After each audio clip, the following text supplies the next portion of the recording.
2001, eu fui designado para ir para Guarapuava. E quando eu cheguei em Guarapuava, o irmão Juvenílio cuidava da parte da limpeza da igreja. Fazia uma semana que eu estava como pastor, ele entrou no meu gabinete, no meu escritório, e falou: pastor, eu vim ver se o senhor vai permitir, com molho de chave, que eu continue com as chaves da igreja. Eu tenho todas as chaves dos escritórios, dos departamentos aqui, porque eu faço a limpeza da igreja. Aí eu falei: mas, irmão Juvenílio, quanto a igreja lhe paga por mês? A igreja estava enfrentando algumas dificuldades financeiras, para a gente ver se a igreja vai ter condições de continuar pagando. Ele olhou para mim e falou: pelo amor de Deus, pastor, não fale em dinheiro para mim. Eu falei: por quê? Ele falou: não, eu sou aposentado, pastor. Eu limpo a igreja, mas eu não cobro nada. Eu falei: sério, sério. E eu já tinha vindo de situações de processo, de gente que trabalha 15 dias para a igreja e quer ganhar 10 mil reais de processo. Eu falei: isso não vai dar bom, não. Quanto tempo faz? Ele falou: faz uns 3, 4 anos, desde que me converti. Eu falei: se esse irmão levar a igreja na justiça... Quantas vezes o senhor limpa a igreja? Ele falou: quase todo dia eu venho de manhãzinha limpar. Eu falei: piorou. Eu fiquei pensando na minha cabeça. Mas falei: tá bom, irmão, pode seguir então. Eu falei: eu vou observando. Que aí você vai conhecendo a pessoa, tal.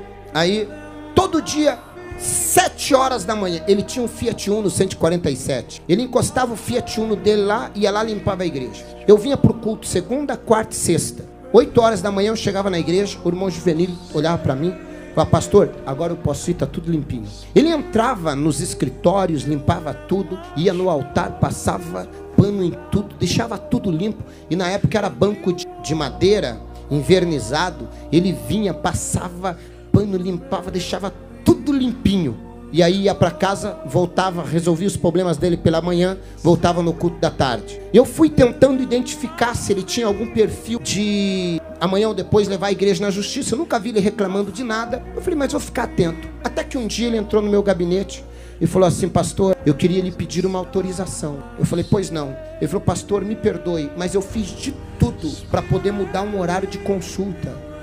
E o médico não tem outro horário, só pode me atender 8 da manhã. Eu estou com alguns problemas de saúde e eu queria pedir se o senhor me libera de eu limpar a igreja esta quarta-feira. Só que se o senhor disser que não tem problema, eu remarco consulta de novo, espero, era pelo SUS, espero nem que demore 6 meses, mas eu não vou abrir mão de cuidar da igreja para uma consulta. Eu falei: irmão Juvenílio, quanto o senhor ganha para limpar a igreja? Ele falou: não, nada, pastor. Eu falei: irmão Juvenílio, o senhor não é um funcionário, o senhor não tem carteira assinada. O senhor não precisa nem justificar. É problema de saúde. Vai cuidar da tua saúde. Eu falei: pastor, o senhor não vai ficar bravo comigo? Eu falei: meu Deus, esse irmão é diferenciado.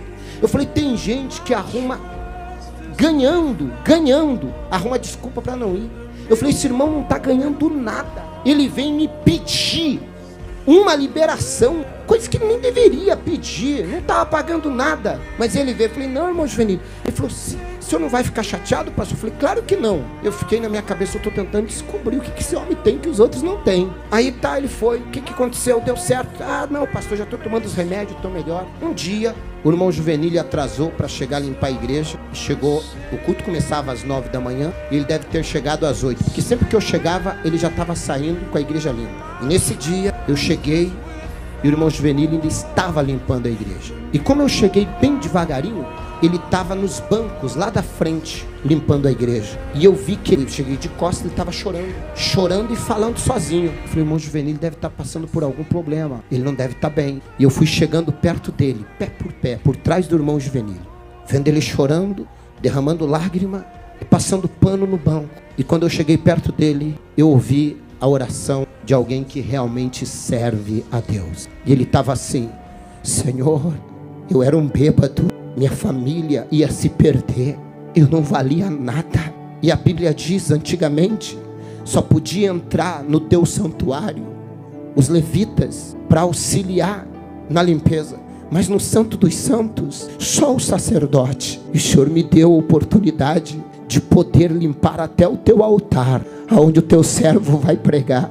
Eu, um bêbado, estaria morto se não fosse o Senhor. E agora o Senhor me dá o privilégio de limpar o teu templo, o teu santo templo. Isso é um privilégio que não tem dinheiro que pague. E aí ele orou e falou: Senhor, quem sentar nesse banco seja alcançado por cura. Usa o pastor Alexandre hoje por milagres, para que ele seja usado, para que que vidas sejam impactadas, para que eles também encontrem a alegria que eu encontrei em Ti, para que eles também encontrem a paz que eu encontrei no Senhor, para que eles encontrem a vida que eu encontrei no Senhor. E Ele continuou limpando. Eu falei: Senhor, eu preciso me converter. O culto não era eu que estava fazendo, era Ele que estava preparando.